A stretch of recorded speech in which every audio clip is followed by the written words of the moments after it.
Aqui temos outro caso esquemático de restauração classe 1 com resina composta. Essa realizada em um manequim, em um dente de estoque. Então, depois da adequação cavitária, faz-se o condicionamento ácido. Aqui, condicionamento ácido total, né? Iniciando pelo esmalte. Então, a gente coloca apenas esmalte, conta 15 segundos e preenche o ácido na dentina. E conta mais 15 segundos. Então, no total, ficaram 30 segundos em esmalte e 15 segundos em dentina. A gente tira esse excesso do ácido com algodão, tá? Para fazer a lavagem. Porque se a gente às vezes lavar direto aqui, esse ácido pula, pode bater no rosto do paciente, no nosso rosto. Então é melhor que a gente tire esse excesso com algodão e siga para a lavagem. Lembrando que a lavagem, a gente faz a aplicação do jato à água e faz a lavagem por cerca de 30 segundos, que foi o tempo que a gente passou condicionando. Depois que a gente lava, faz a secagem, preferencialmente com papel absorvente. Esse esmalte vai estar bem opaco, bem ressecado e a dentina vai estar brilhosa. Faz a aplicação da primeira camada do sistema adesivo vigorosamente em esmalte e em dentina. Aplica um jato de ar para evaporação do solvente. Faz a segunda aplicação do sistema adesivo e faz a aplicação do jato de ar e só fotopolimeriza depois da segunda aplicação do adesivo. Então, normalmente a fotopolimerização do adesivo costuma ser ou 10 segundos ou 20 segundos, depende das instruções do fabricante. Aqui, depois da fotopolimerização do sistema adesivo,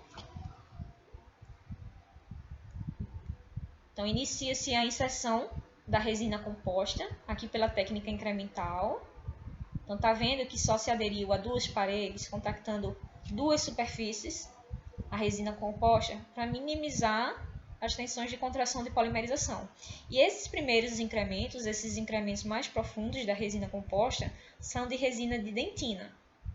Então, até mesmo essa técnica incremental, ela facilita a gente fazer a escultura do dente, fazer a anatomia do dente. Eu, particularmente, eu tenho mais dificuldade de fazer a anatomia e a escultura do dente com a resina Bookfill, porque foi uma resina que eu inseri toda de uma vez, só no final que eu vou precisar fazer a anatomia, do que com a técnica incremental, que eu acho mais fácil, porque a cada incremento, né, eu vou substituindo uma cúspide, uma vertente. Então, eu particularmente acho mais fácil e mais bonita a anatomia de um dente que passou pela técnica incremental. Então, aqui, ó, finalizaram-se os incrementos da resina de dentina. Lembrando que a cada incremento eu faço uma fotopolimerização. A não ser que eu tenha colocado esse incremento aqui e outro mais aqui, por exemplo. E essas duas resinas não estão tendo contato. Então, eu posso fazer uma única fotopolimerização. Tá? Aqui já está na etapa de inserção da resina de esmalte. A gente vê que ela é mais translúcida. Então, na própria inserção já vai dando a anatomia e a fotopolimerização. Resultado final. Esse outro caso clínico de restauração classe 1, ele mostra desde a parte de adequação cavitária, né, diferente dos outros. Então, aqui foi feito o diagnóstico de lesão de cárie. Aqui a gente vê que é uma lesão que tem um acesso bem estreito, né, um acesso um pouco dificultado para fazer a remoção do tecido cariado.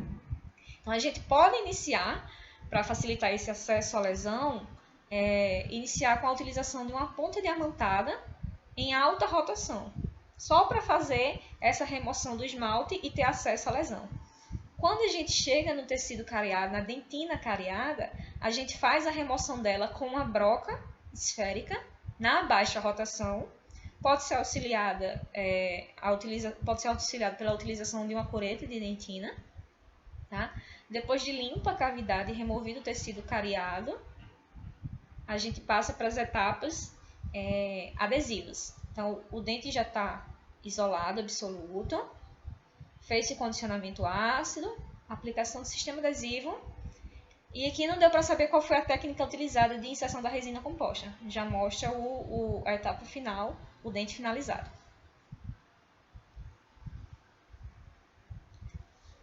Aqui a gente começa os casos clínicos de restaurações classe 2. Então, aqui é uma troca de restauração, mas não é uma troca de restauração de amálgama para resina composta. A gente faz também troca de restauração de resina composta para resina composta, porque é uma resina composta que está insatisfatória. E o que é que a gente vê de insatisfatório aqui?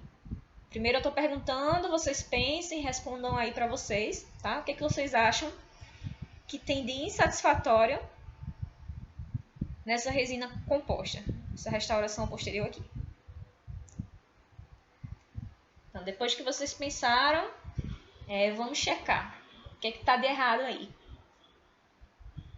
Primeiro é uma restauração que não tem uma anatomia, certo? Só fecharam a cavidade, não fizeram uma escultura aqui dessa resina composta. É uma cavidade classe 2, em que não fizeram um ponto de contato bom. A gente vê aqui, nessa face proximal, que não foi refeito um ponto de contato bom. Tá havendo pigmentação marginal. Isso aqui a gente não chama de cárie secundária não, tá? É uma pigmentação da borda, da resina. Provavelmente aqui porque tem uma fenda ou um excesso de resina. Então, isso aqui é uma pigmentação marginal. E, radiograficamente, observaram, isso aliado com a avaliação clínica, em que o paciente referia dor nesse dente, avaliaram que existia também uma cárie residual. Então, se vocês lembram das aulas de cariologia, cárie residual é aquela que ficou abaixo da restauração. Então, depois que foi removida a restauração de resina composta, foi encontrada a cárie abaixo desse material. E era bastante tecido cariado. Então, fez-se inicialmente a remoção da resina composta na alta rotação, a ponta diamantada esférica.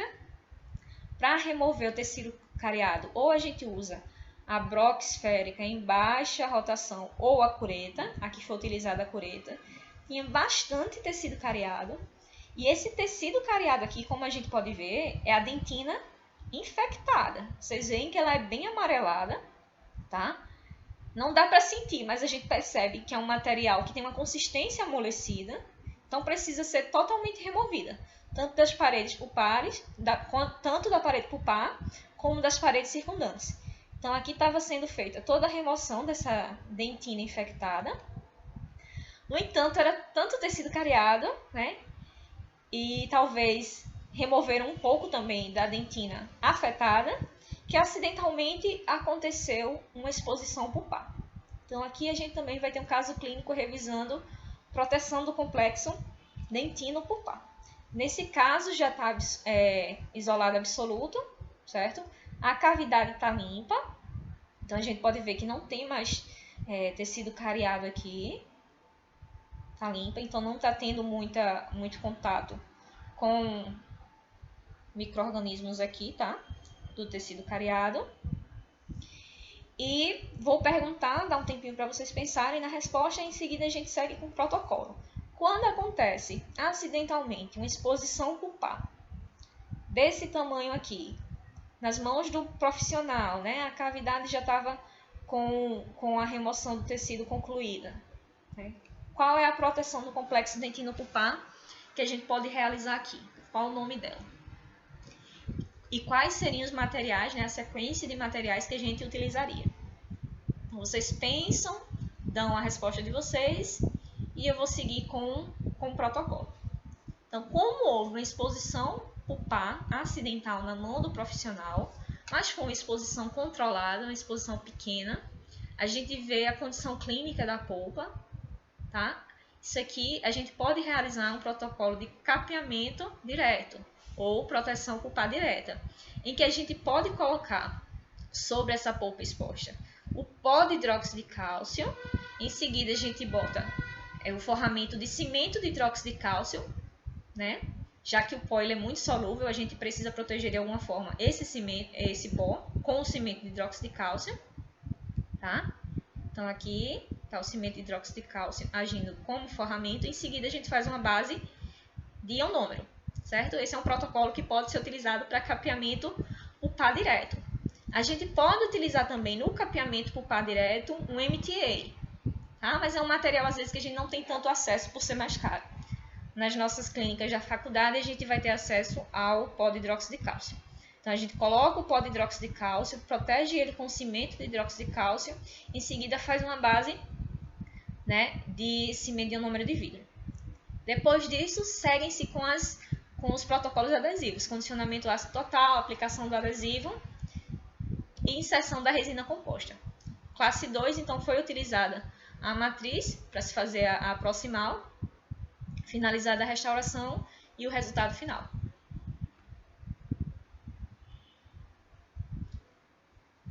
Aqui, esse outro caso é uma classe 2 também, né? Uma MOD, uma cavidade mesio-ocluso distal. Então, inicialmente, ele colocou uma matriz universal aqui com porta-matriz de Toffler-Meyre durante a realização da adequação cavitária, para não atingir os dentes vizinhos, tá? Então, sempre que a gente for fazer preparos classe 2, a gente precisa proteger os dentes vizinhos para não desgastá-los.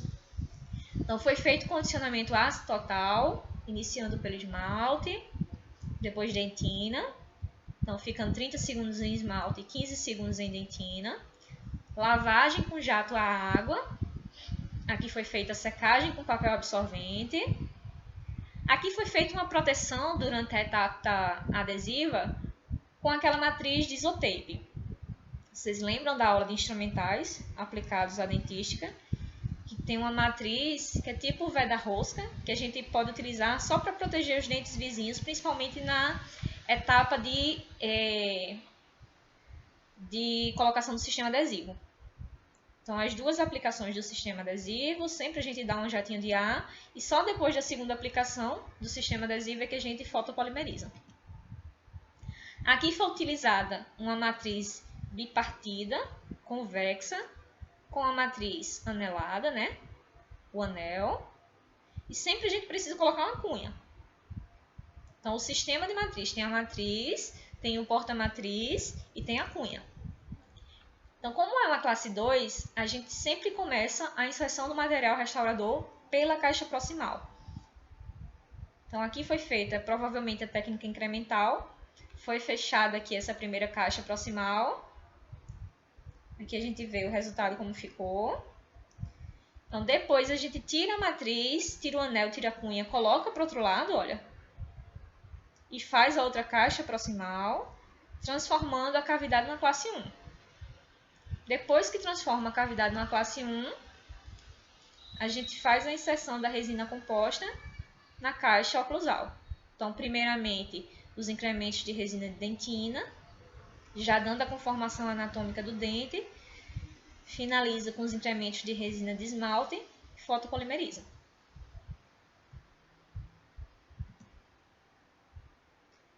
Esse caso clínico de classe 2 também é uma troca de material restaurador, uma troca de amálgama para resina composta.